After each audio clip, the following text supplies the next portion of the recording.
అందరికీ నమస్కారం. నా పేరు ఒడ్డే శ్రీకాంత్ నాయుడు. మాది దగదర్తి.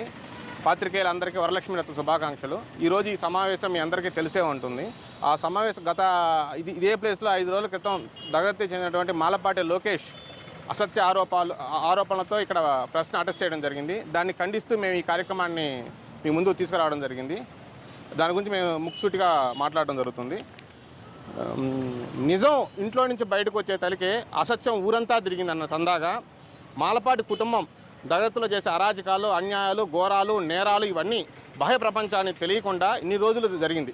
కానీ ఇప్పుడు వాళ్ళు చేసే నేరాలు, ఘోరాలు బాహ్య ప్రపంచానికి తెలుస్తున్నాయని చెప్పి దాన్ని ముందుగానే పసిగట్టి దొంగే దొంగ అన్నట్టుగా నిజం ఇంటి నుంచి బయలుదేరే ముందే అసత్యం ఊరంతా చుట్టొచ్చిందన్న సామెతగా వాళ్ళు చేసే ఘోరాలు ఆ స్థాయిలో ఉన్నాయి. వాటిని కొన్ని మాత్రమే ముందుకు తీసుకురావడం జరుగుతుంది.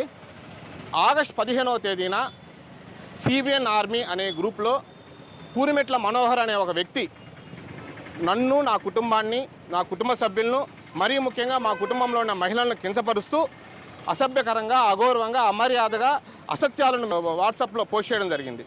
ఈ పోస్ట్ చేసిన తర్వాత నేను నేరుగా పోలీస్ స్టేషన్కి వెళ్ళి దగత్తి పోలీసులకి ఈ పూరిమెట్ల మనోహర్ అనే వ్యక్తి ఈ విధంగా అసత్యాల్లో అభియోగాలు చేస్తూ అన్యాయంగా మా కుటుంబ గౌరవాన్ని భంగం కలిగించేలా ఈ సోషల్ మీడియాలో పోస్ట్ పెట్టాడు. సిబిఎన్ ఆర్మీ అనే పోస్ట్ పెట్టారు. ఈ పోస్ట్ పెట్టడానికి వెనక మాలపాటి రవీంద్ర బాబు, అదేవిధంగా మాలపాటి లోకేష్, కంచెర్ల సునీల్ కుమార్, అదేవిధంగా మాలపాటి సుధాకర్ రావు అనే వీళ్ళ ప్రోద్బలంతో ఈ పోస్ట్ పెట్టాడు అని చెప్పి నేను లీగల్గా పోలీస్ స్టేషన్లో కంప్లైంట్ చేయడం జరిగింది. అది జరిగిన తర్వాత ఇప్పుడు 15వ తేదీ జరిగింది. 16వ తేదీ ఆదివారం, 17వ తేదీ సోమవారం రోజు నేను ఎస్పీ కార్యాలయంలో గ్రీవెన్స్ డేకి వెళ్ళి నాకు జరిగిన అన్యాయాన్ని ఎస్పీ కార్యాలయంలో గ్రీవెన్స్ డేలో ఎస్పీ గారి దృష్టికి తీసుకెళ్లడం జరిగింది. ఎస్పీ గారు దాని మీద ఎంక్వైరీ చేసి చట్ట ప్రకారం యాక్షన్ తీసుకోవాల్సిందిగా దగత్తి ఎస్ఐ గారిని ఆదేశించారు. ఇది తెలుసుకున్న మాలపాటి కుటుంబం వాళ్ళు చేసిన తప్పు ఎక్కడైతే బయటపడుతుంది అనే ఉద్దేశంతో సోమవారం అంటే 17వ తేదీ సాయంత్రం డిఎస్పీ ఆఫీస్కి వచ్చి మేము వాళ్ళ కుటుంబాన్ని కించపరిచామని, వాళ్ళ మహిళల పట్ల మేము అసభ్యకరంగా పోస్టులు పెట్టామని చెప్పి అసత్య ఆరోపణలు చేస్తూ ఈ డిఎస్పీ గారిని కలిసామని చెప్పి ఇక్కడ ప్రెస్ ముందుకు రావడం జరిగింది. నేను ప్రెస్ వేదికగా నేను వాళ్ళ ముక్కుసూటిగా నేను ఏమని అడుగుతున్నాను అంటే, మీ కుటుంబ సభ్యుల్ని మేము కించపరిచేలా ఏదైనా పోస్టులు పెట్టున్నామంటే అది బహిర్గతం చేయండి, అది పోలీస్ స్టేషన్లో కంప్లైంట్ ఇవ్వండి, నా మీద చట్ట ప్రకారం చర్య తీసుకోండి, నేను చట్టాన్ని గౌరవిస్తాను, చట్టబద్ధంగా వ్యవహరిద్దాము, అంతేగాని పోస్టు చేస్తున్నాడు అని చెప్పి అభియోగాలు చేయడం కాదు. నేను రికార్డెడ్గా చట్ట ప్రకారం నేను పోలీస్ స్టేషన్లో నాకు జరిగిన అన్యాయం మీద నేను కంప్లైంట్ చేశాను. తర్వాత ఎస్పీ గారిని కలిశాను. నేను లీగల్గా ప్రొసీడ్ అవుతున్నాను. నేను లీగల్గా ప్రొసీడ్ అయిన 2 రోజుల తర్వాత మీరు చవాకులు పేలుతూ మీడియా ముందుకు వచ్చి ఏదో జరగని దాన్ని జరిగినట్టు బూచి చూపించే ప్రయత్నం చేస్తున్నారు. ఇది తప్పు, ఇది ముమ్మాటికి తప్పు. నేను మీ కుటుంబ సభ్యుల్ని ఎప్పుడు కూడా ఏ గ్రూపుల్లో కూడా అసత్యంగా అభియోగాలు చేస్తూ అగౌరవంగా నేను ఏ మెసేజ్ పెట్టలేదు. దాన్ని నేను కమిట్ అయి ఉన్నాను. అలా ఏదైనా పెట్టాను, మీ కుటుంబంలో మహిళలను కించపరిచేలేదా మెసేజ్ పెట్టానని చెప్తే నా మీద లీగల్గా చర్యలు తీసుకోండి, దానికి నేను వెనకాడను. కానీ మీరు చేసిన తప్పుల్ని కప్పిపుచ్చుకునే దానికి పదే పెద్ద స్వరాలతో అడిచినంత మాత్రాన అది ఒప్పులు తప్పులు కావు. చట్టం ముందు అందరూ సమానులే. ఇది ముఖ్యమైన విషయం. ఇంకో విషయం, దగదర్తిలో నేరాలు, ఘోరాలు జరుగుతున్నాయి, అరాచకాలు జరుగుతున్నాయి. ఒడ్డే కుటుంబం అరాచకాలు చేస్తుందని చెప్పి నువ్వు మీడియా ముందు మాట్లాడావు. అరాచకాలు జరుగుతున్నాయి. అరాచకాలు చేసేది ఎవరో ఒక్కసారి నీకు తెలుస్తుందా?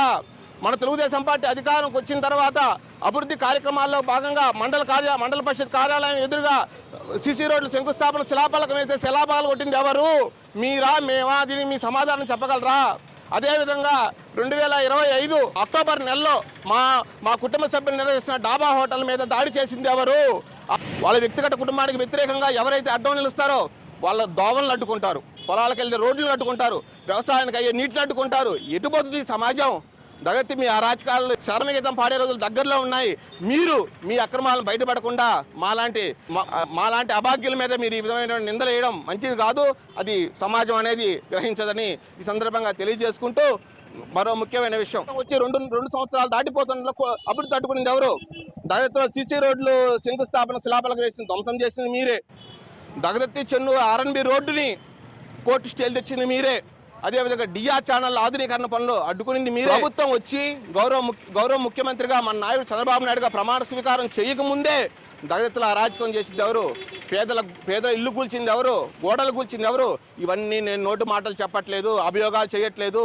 యాజ్ పర్ రికార్డెడ్గా పేపర్ స్టేట్మెంటు, పేపర్ ఆధారంగానే మాత్రమే నేను మీ ముందుకు తెస్తున్నానే తప్ప నా సొంత కవిత్వాలు నా యొక్క కాదు, ఏవీ లేవు.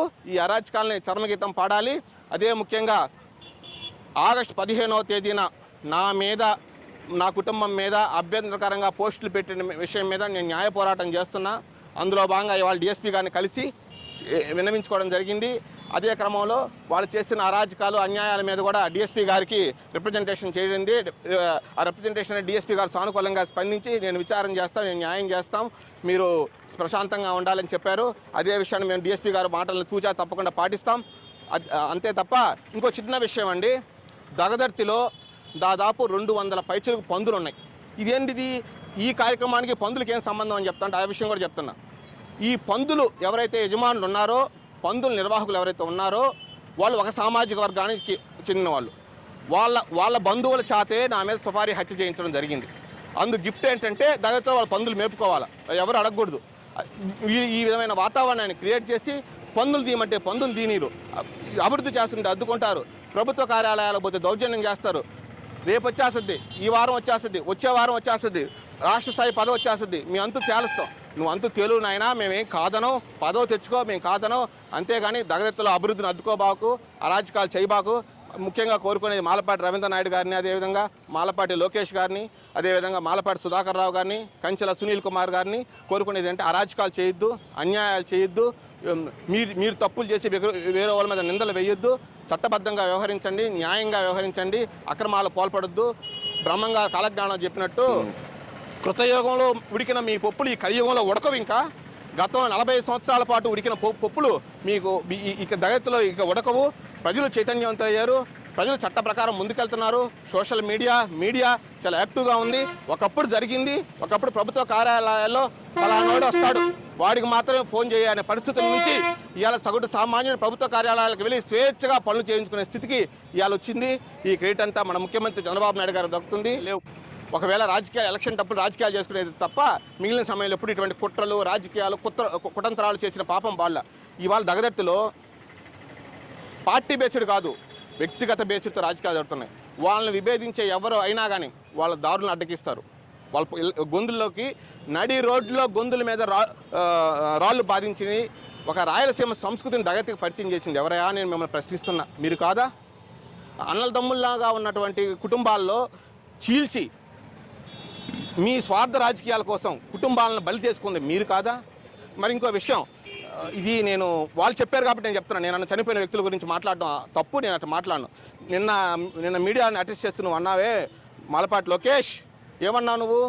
మీ తండ్రి దివంగత నేత మాలపాటి సుబ్బానాయుడు గారు, అదేవిధంగా మీ సోదరుడు భానుచంద్ గారు మేము పెట్టిన మెసేజ్లకు వేధింపులకు గురై చచ్చిపోయామని అసత్య ఆరోపణలు చేశావే. కానీ నేను దాని గురించి మాట్లాడదలుచుకోలేదు, కానీ వాస్తవాలు ప్రజలకు తెలియజేయాలనే ఉద్దేశంతో మాట్లాడుతున్నా. మేము వేధింపుల వల్ల మీ తండ్రి చనిపోయి ఉన్నాడని నువ్వు అభియోగిస్తున్నావు కదా, సరే నీకు నాకు ఒక సవాల్. నువ్వు ప్రభుత్వానికి సిఐడి విచారణకు ఆదేశించు. నా తండ్రి దేనివల్ల చనిపోయాడు, నా తండ్రి చావు గల కారణాలు ఏంటని నువ్వు విచారించు. మేమంటాలా, మాకు అవసరంలే. నువ్వు అంటున్నావు ఏమని? మా వేధింపుల వల్ల చనిపోయాడు అని మా మీద అభియోగాలు చేస్తున్నావు. కాబట్టి నేను చెప్తున్నా, ప్రభుత్వాన్ని నువ్వు కోరు, మన ప్రభుత్వం నేను కూడా రిక్వెస్ట్ చేస్తున్నా.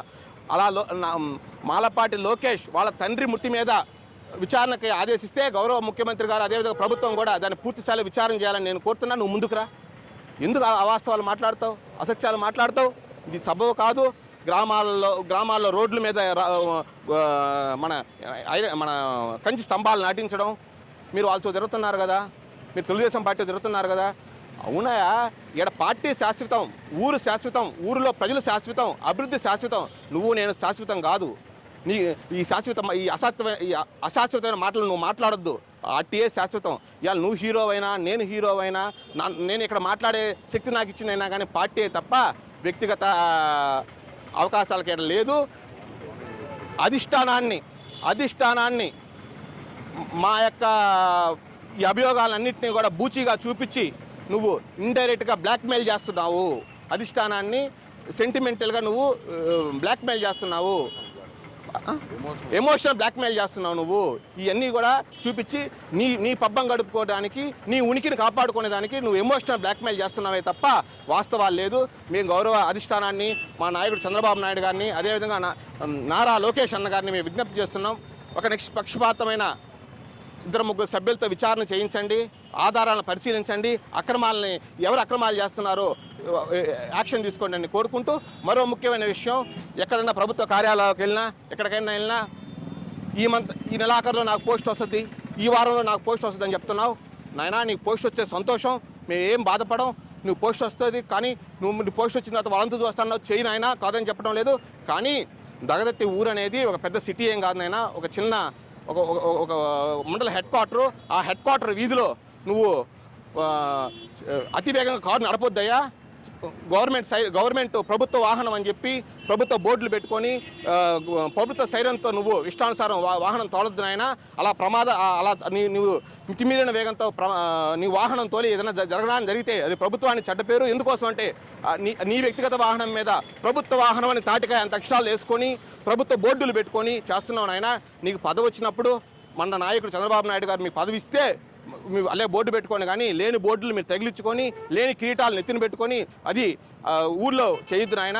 నీకు దగదత్తులో కారు పోతుందంటే పోయిన 5 నిమిషాలు, రాను 5 నిమిషాలు ముందు జనాలు భయపడిపోతున్నారు నాయన. చిన్నపిల్లలు రోడ్డు మీద రావాలంటే భయపడిపోతున్నారయా. సైకిల్ మీద రావాలంటే సైరన్ వేసుకొని దగదత్తి గ్రామ వీధిలో నువ్వు తిరగొద్దని, ప్రభుత్వ బోర్డులు పెట్టుకొని నువ్వు గ్రామాల్లో సంచరించొద్దని మిమ్మల్ని సవినయంగా విజ్ఞప్తి చేస్తున్నాను. ఎందుకు చేస్తున్నా అంటే అది ప్రభుత్వానికి చెడ్డపేరు నాయన. అది తగదు. ఒకవేళ మీ సొంత వెహికల్కి తాటికాయంత అక్షరాలతో ప్రభుత్వ వాహనం అని చెప్పి బోర్డులు పెట్టుకోవడం సబబు కాదు. చట్టం మోటార్ వెహికల్ యాక్ట్ ప్రకారం కూడా అది నేరం. కనుక ఈ విషయాలన్నింటినీ కూడా మీరు గుర్తుంచుకొని చట్ట ప్రకారం నడుచుకున్నాం. మేము ఏదైనా చట్ట వ్యతిరేకంగా చెప్తే నేరాలు, ఘోరాలు, అరాచకాలు, అన్యాయాలు, మొట్టాలు, ఏదో గ్యాంగ్ అని చెప్పడం కాదు నాయన. మేము చేసిన ఏదైనా ఉంటే మీడియా ముందుగా కానీ పోలీసు రిటర్న్గా ఇవే తప్ప అసత్యాలు ఆరోపించొద్దు, అభియోగాలు చేయొద్దు. మాకు రాజకీయాల్లో మీలాగా వెనకుండి నడిపించే షాడో నాయకులు మాకు ఎవరు లేరు. మాకు గాడ్ ఫాదర్ కానీ చంద్రబాబు నాయుడు, లోకేష్ అంటే మా గాడ్డు. మా ఎజెండా పార్టీ, మా ఎజెండా తెలుగుదేశం పార్టీ సైకిల్ గుర్తే తప్ప మా వ్యక్తిగత ఎజెండా లేదు. వీళ్ళందరూ తెలుగుదేశం పార్టీ కుటుంబ సభ్యులే. దగదత్తి మండలం తెలుగుదేశం పార్టీ కంచుకోట, బలమైన ఓట్ బ్యాంక్ ఉన్న మండలం, బలహీనమైన నాయకత్వం ఉన్నప్పటికీ కూడా బలమైన క్యాడర్ ఉన్నారు. నేను లేకపోయినా ఇంకో లేకపోయినా దగదత్తి గ్రామంలో తెలుగుదేశం పార్టీకి ఉంటాయి. ఇది గ్రహించి రాజకీయాలు చేయాలి తప్ప మా వాపుని బలుపును వాపుగాను చేసుకోవద్దు నాయన. అది తప్పు. ఇది ప్రభుత్వానికి చెడ్డ పేరు వస్తుందని చెప్పి తెలియజేసుకుంటూ నాకు ఈ అవకాశం ఇచ్చిన మీడియా మిత్రులకు మరోసారి ధన్యవాదాలు తెలియదు. సెలవు.